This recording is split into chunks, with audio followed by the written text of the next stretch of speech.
हजरत मौलाना फजलुर रहीम साहब, हमारे सबके अजीज दोस्त और महाराष्ट्र में कैबिनेट मंत्री नसीम खान भाई, जगदीश भाई, विक्रम भाई, इंद्रनील भाई,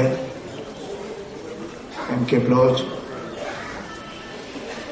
भाई, रहीम भाई, दिनेश भाई, उपस्थित हमारे सभी बुजुर्ग और पूरे सौराष्ट्र में से आए हुए सभी भाइयों बहनों और साथी दोस्तों, हम तो बार बार मिलेंगे, अपनी बात भी करेंगे, लेकिन आज हजरत साहब से हमें सुनना है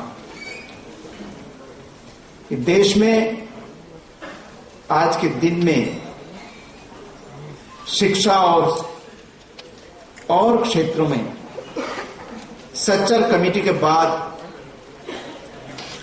क्या परिवर्तन आया और सच्चर कमेटी की जरूरत क्या थी, और ये भी इस प्रदेश में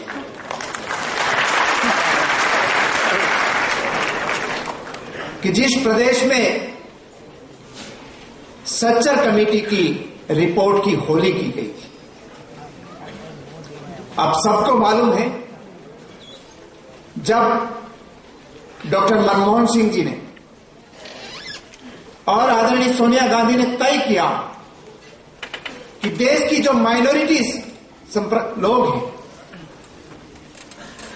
सिर्फ मुसलमान नहीं, लेकिन जितनी भी माइनॉरिटी के समुदाय, सिख, ईसाई, बौद्ध, मुस्लिम, उसको और जो सोसाइटी है उसके साथ जोड़ने के लिए सच्चर कमेटी की अपॉइंटमेंट हुई, उसकी रिपोर्ट आई, प्राइम मिनिस्टर ने 15 पॉइंट प्रोग्राम दिया और प्रोग्राम देने के बाद जब रिपोर्ट आई तो हमारे गांधीनगर के जो मुखिया थे उन्होंने आदेश दिया था कि देश को तोड़ने वाली रिपोर्ट है, उसको जला दीजिए। राजकोट से लेकर राणावाव तक और गांधीनगर से लेकर गांधीधाम तक सच्चर कमेटी की होली की गई। वो रिपोर्ट की तो होली की गई, उन्होंने कोई इंप्लीमेंटेशन अपनी ओर से तो नहीं किया, लेकिन दिल्ली से जो फंड आता था, गांधीनगर आया, कह दिया कि हमें नहीं चाहिए। और फंड की बात नहीं कर रहा हूं मैं तो कह रहा हूं जो हमारे बच्चों के लिए प्री मैट्रिक स्कॉलरशिप भेजी गई वहां से, पहले साल में 53,000 बच्चों के लिए, और आगे बढ़ते बढ़ते आज 1 लाख से ज्यादा बच्चे प्री मैट्रिक स्कॉलरशिप के लिए इंटाइटल थे, किसी को फंड नहीं दिया। जितना भी फंड दिया वापस दिया। हमारे 1-2 भाई गुजरात हाईकोर्ट में गए, हाईकोर्ट ने कहा कि गुजरात का फैसला गलत है, भारत सरकार पैसा देती है तो बच्चों तक पहुंचाना चाहिए। लेकिन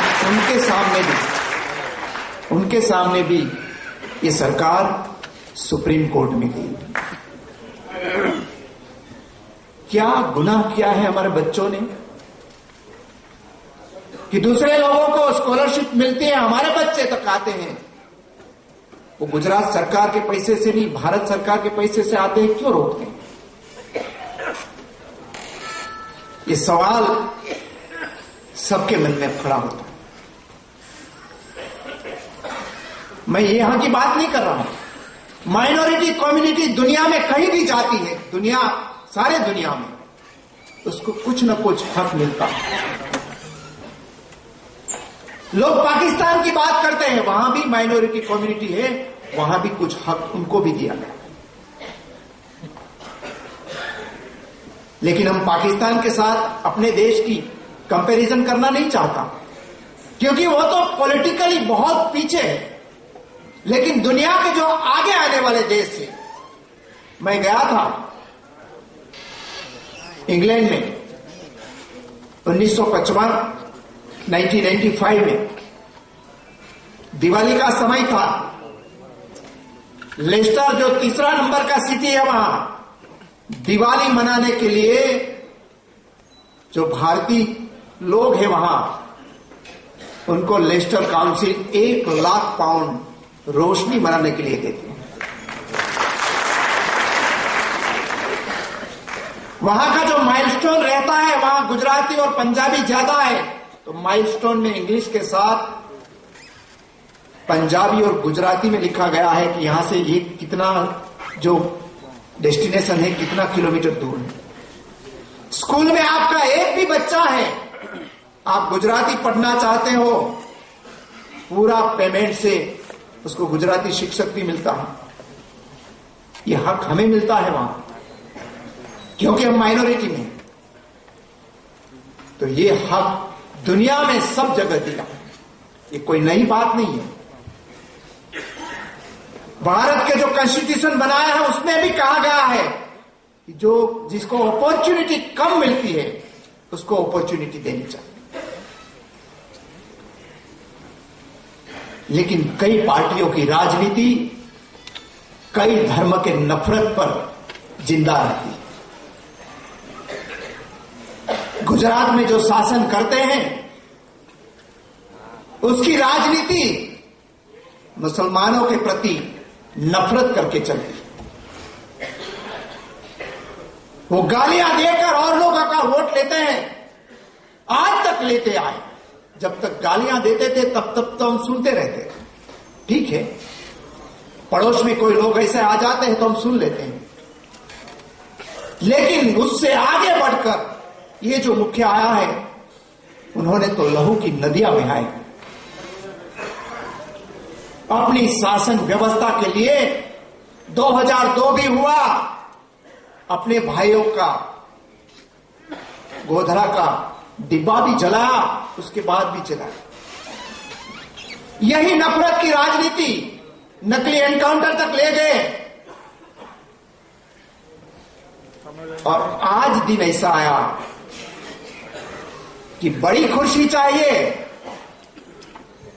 तो उनको कहा गया कि भैया बड़ी खुशी चाहिए तो थोड़ी नफरत कम करनी पड़ेगी, थोड़ी नफरत कम करनी पड़ेगी। आप रखो नफरत, लेकिन थोड़ी कम करनी पड़ेगी। तो कहा कि आप नई शुरुआत करें, सद्भावना के लिए आए, सब लोगों को बुलाए।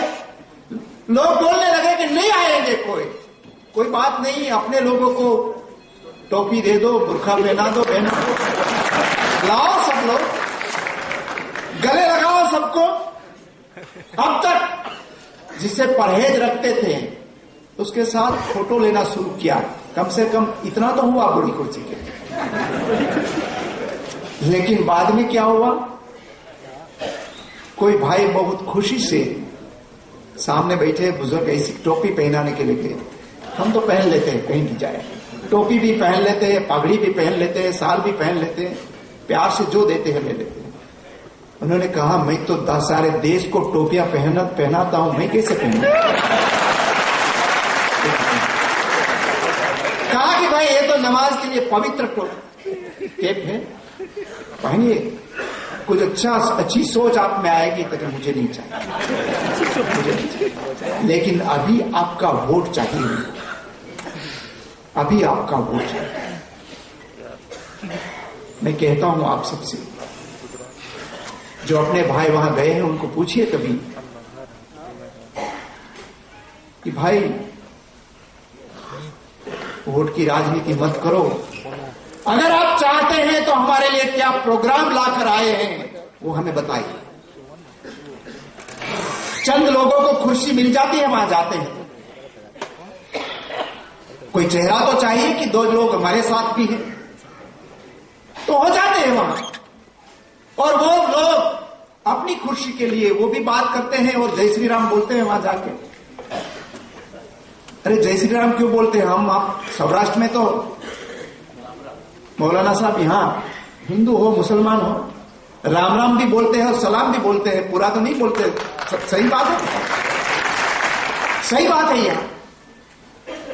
ये तो परंपरा है यहाँ की।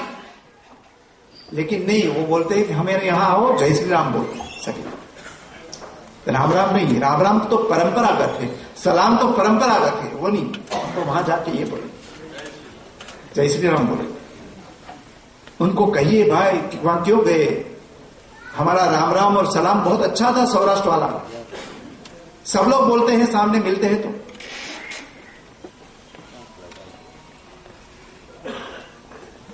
हमारे साथ जो प्यार का रिश्ता था, जो जगदीश भाई ने बताया, वो अला रखा कहां का था आपको मालूम है? मालूम है आपको? सौराष्ट्र वाले को मालूम होना चाहिए। ऊना के, ऊना ना कोई आया तो ना खबर है क्या गाम ना आता, उमेर गाम, उमेर गाम ना आ परंपरा છે આપણે બધાને। એ પરંપરાને તોડવાનું પાપ કોણે કર્યું? आज भी सौराष्ट्र में कोई नाती जाति का रिश्ता नहीं है, भाई भाई का रिश्ता है। यहां मेरे गांव पोरबंदर से भी कोई आए होंगे। मौलाना साहब हमारे यहां खास करके मेरे एरिया में जो बार्बर का काम करते हैं, वो हर गांव में 15 फैमिली, 20 फैमिली परिवार वो मुस्लिम कम्युनिटी के रहते हैं। हाँ, खलीफा मेरे गांव में से लेकर हर गांव तक वही रहते हैं। और यहां परंपरा में कोई मर्द है वो किचन तक के बेडरूम तक नहीं जा सकता, लेकिन ये हक सिर्फ ये कम्युनिटी को, भाई को। मेरे घर में भी शायद मैं बाहर रहता हूं लेकिन वो अंदर जाता है, और बहन हक से कहती है कि भाई चाय बना दे। कोई घर पे नहीं रहता तब चौकी का काम भी कहते हैं कि आज घर पे कोई नहीं है, मर्द नहीं है, तुम जाओ घर पे जरा वो देखभाल अच्छी तरह करें। और हमारे यहां तो यह परंपरा आगे बढ़ी। इतना ही नहीं, मेरे गांव में से जो आधे बार्बर भाई थे, हमारे जो भाई अफ्रीका गए उनके साथ अफ्रीका ले गए, उसके बाद वो स्विट्जरलैंड भी गए। आज कई लोग वहां इंग्लैंड में भी हैं। यहां कब्रिस्तान बनता है तो उसमें दोनों भाई मिलके वहां भी चंदा देते हैं। नवरात्रि है और मंदिर बनता है तो वहां के दोनों भाई, बार्बर भाई और हमारे भाई, दोनों भाई मिलके उसमें भी चंदा देते हैं, हक से देते हैं। लेकिन ये दीवार किसने बनाई? दीवार बनाने वाले ये लोग। ये विचारधारा है, हमें कोई विचारधारा से हमारी लड़ाई। नफरत की राजनीति नहीं चाहिए हमें, प्यार की राजनीति चाहिए। और ये देश में कोई कल्पना करेंगे कि एक ही कलर का देश बनेगा, तब देश एक टुकड़े में नहीं, हजारों टुकड़े में बिखर जाएगा। ये बहन साड़ी पहन के बैठी है, भाई पैंट शर्ट के पहन के बैठे हैं, अलग अलग कलर के हैं इसलिए अच्छे लगते हैं सब लोग। इस देश में हजारों भाषा है, हजार संप्रदाय है, हजार जातियां हैं, हजार तरीके के लोग हैं। नॉर्थ ईस्ट में जाए तो उनका चेहरा अलग है, साउथ में जाए तो अलग है, गुजरात में आए तो गुजरात में भी अलग अलग एरिया में अलग अलग चेहरा है। वो सब मिलकर एक भारत बनता है। अगर भारत को जिंदा रखना है तो हमें चाहे वो बिन सांप्रदायिकता का, सेक्युलरिज्म का जितनी भी गाली देना है दे, उसके सिवाय ये देश जिंदा नहीं रह सकता। देश को जिंदा रखना है और ये जिंदा सिर्फ और सिर्फ सेक्युलरिज्म पर, देश का कॉन्स्टिट्यूशन पर ही निर्भर है। लंबी लड़ाई है दोस्तों। तो मैं आपसे ये रिक्वेस्ट करने आया हूं आज कि जिस नींव पर ये देश खड़ा है और जिसके लिए सेकुलरिज्म के लिए कांग्रेस ने बहुत कीमत चुकाई। जो कम्युनल लोग हैं उनकी बहुत गाली आज तक खाई है।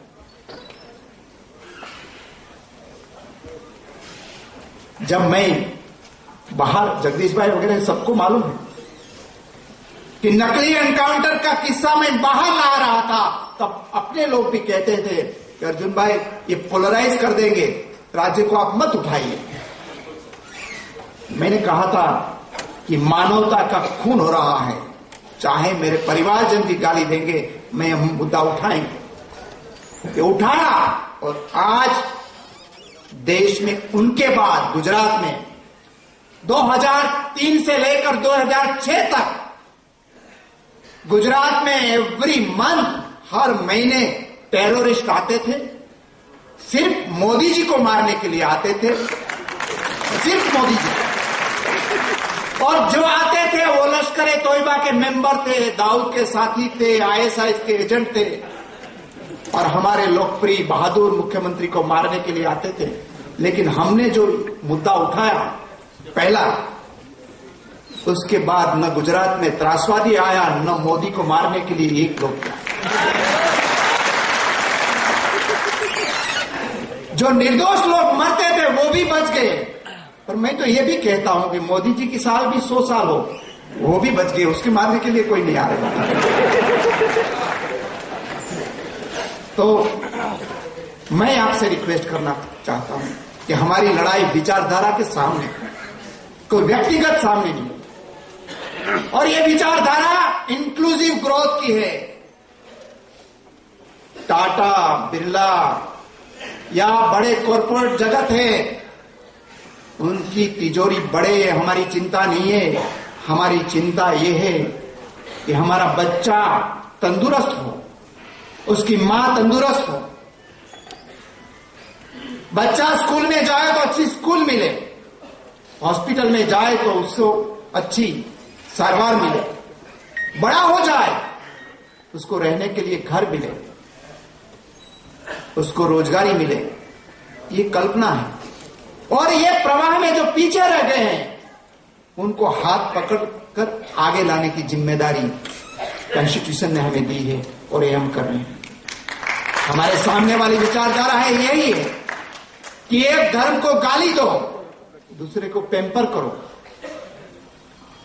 जो पीछे रह गए हैं उसकी कोई चिंता नहीं, लेकिन जो कॉरपोरेट है, टाटा को 33,000 करोड़ दो, फोर्ड को 20,000 करोड़ रुपीस दो, सुजुकी को 20,000 करोड़ दो, 50,000 एकड़ जमीन अदानी को दो, लेकिन 100 वार्ड का प्लॉट चाहिए आपको, वो कुछ नहीं। ये विचारधारा को परास्त करनी है। हम उसका, आप सबका साथ चाहते हैं, सक्रिय योगदान चाहते हैं आप सब लोग। हमारी बहुत गलतियां होगी, मैं ये नहीं कहता कि नहीं है, हो सकती है। हम काम करने वाले हैं, काम करने वाले लोगों की कहीं गलती भी होती है, लेकिन ये मत सोचना कि अपनी गलती इंटेंशन के साथ नहीं होगी। उनकी तो साजिश है कि आप दूसरे समाज से अलग हो, उसमें मत आइए। आप हजरत साहब की बात सुनकर थोड़ी आत्मखोज करिए, सोचिए, सोचकर अपना सक्रिय योगदान दो, ऐसी आप सबकी गुजारिश करते हुए मुझे भी ये दूसरा मौका है कि हजरत साहब के ये वर्कशॉप में मैं आया हूं, वलसाड़ भी आया था।